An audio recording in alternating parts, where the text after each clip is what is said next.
Let's chat a little bit more about where exactly is the company headed, whether this is a long-term growth story or not. We have with us Anuj Khanna Sohum, CMD and CEO at Affle India, joining in the show right now.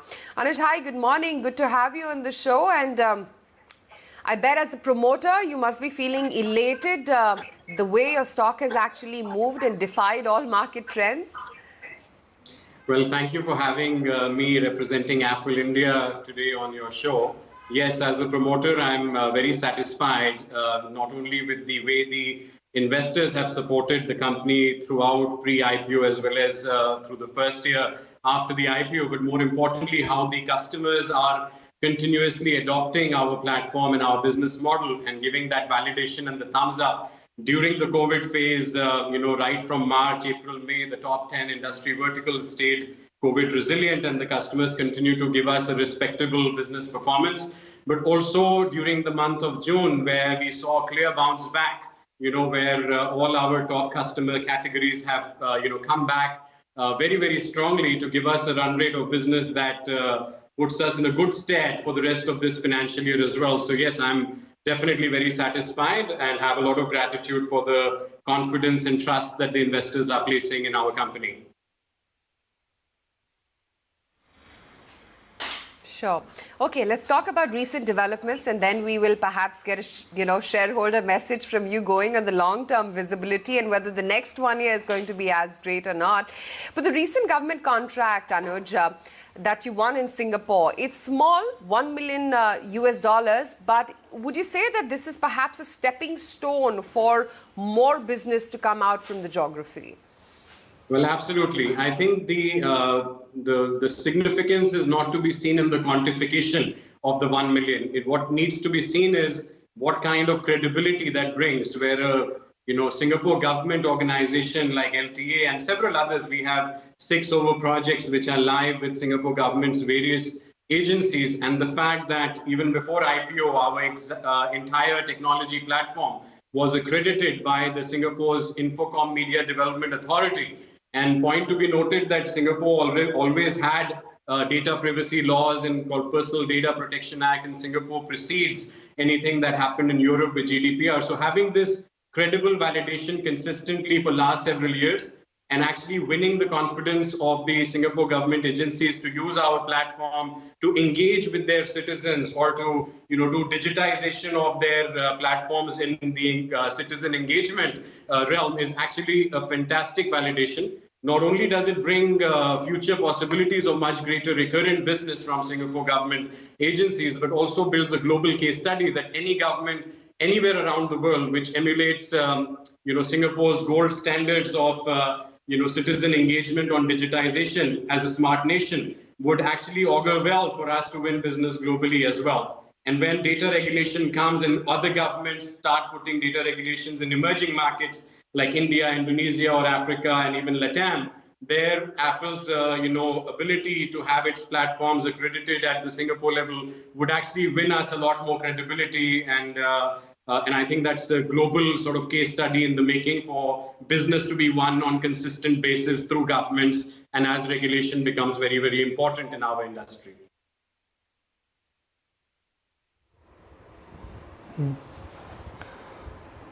What is the yardstick to understand the growth of your business? Why I'm asking you this is because you're a very niche business.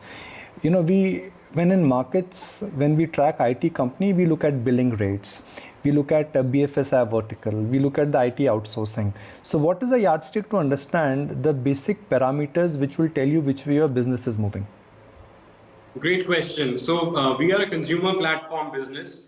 Our business is 90% anchored on what we define as the cost per converted user business model, which is directly linked to how the consumers, how you and I behave on our smartphone devices and connected devices increasingly. So what you're seeing is first that the number of people on the connected devices is only increasing. So in India today, we have about 600 million connected users on smart screen devices. And one is expecting in the next 3 years this number to grow to 1 billion connected users or connected devices in India alone. And globally, of course, in emerging markets, the trends are similar. The second scenario is where you see that the number of people who are shoppers on these devices is also increasing. with the lockdowns, with the digitization of payment platforms and so on, more and more consumers are becoming comfortable, whether they are the youth or they are in the rural areas or even in the older age segments. We are finding that increasingly everybody is more and more comfortable with digitization, with the payments, and the average value of these transactions is also consistently going up. So all these trends from the consumer side show that the consumers are doing more and more conversions on smartphone devices.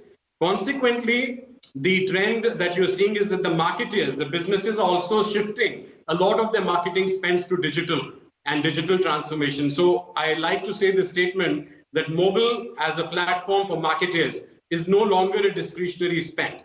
If anybody is in the business where they are trying to engage consumers and trying to win business from them, they must find their presence on this most valuable real estate, which is the mobile smart screen, because the consumers are completely having their attention shifted on this screen. So these are the trends that you would look at. How many users are on smart screens? How many shoppers are on smart screens? What is the value of transactions that is happening on smart screens? How much is the digital advertising growth happening through businesses on smart screens? And I think those trends are covered by various industry reports, whether on consumer trends or on the corporate marketing spends shifting towards digital.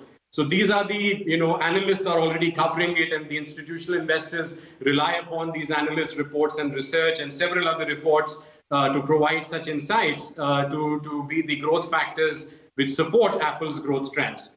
So may I just also add that mobile marketing in emerging markets is expected to grow north of 20-25% CAGR for the next 5 years. And that's the basis of our own outlook as well, where I keep saying that Affle will or must be modeled at least 25% growth rate on CAGR basis for next 5 years. Okay. A business like yours does not need cash to grow. You generate a lot of cash. So are you at that level where your return ratios, especially return on equity, return on capital, is going to explode? That's how IT companies have worked.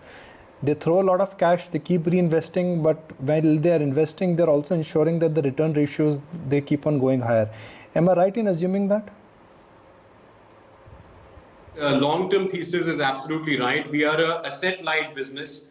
We are a cash flow positive business. And that means that the financial fundamentals of the company are very strong, and there's a lot of capital efficiency that we have demonstrated in the last 15 years of growing the company. And there's no reason why those core values of being cash flow efficient, being financially sensible and capital efficient will not continue to deliver greater return on equity or capital employed based outcomes.